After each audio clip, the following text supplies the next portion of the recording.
Uh, there's a Roman philosophical saying I think I've shared with you guys before that goes, "The obstacle is the way." So whatever you feel like is a big roadblock to the business, I encourage you all to realize that it's not enough just to wait. It's not enough to like solve it a little bit. In fact, usually that's an indicator that if you make that the actual leading part of the business, like the big value center, that's usually the path forward. The obstacle becomes the way. And in this case, Kevin, you can't possibly be the only person in this sector dealing with this issue.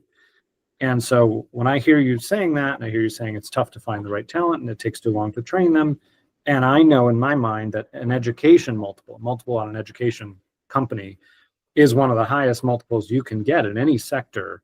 All that to me points to create a training academy, create a school, certify people in your way, in your process. And you can do that in a couple different ways.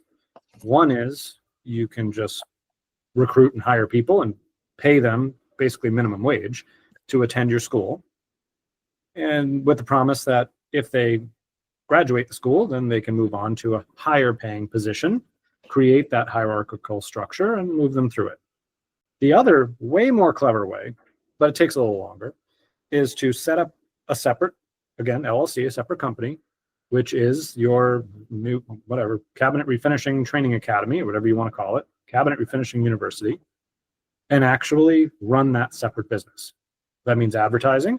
That means bringing people to a sales call. That means someone selling them on their $5,000 tuition. They're going to go back to school. They're going to earn this diploma. And by the way, the top graduates go right into our guaranteed job program. And so that not only accomplishes your objective, but it also gives you a whole other way to make money and a whole other company to sell.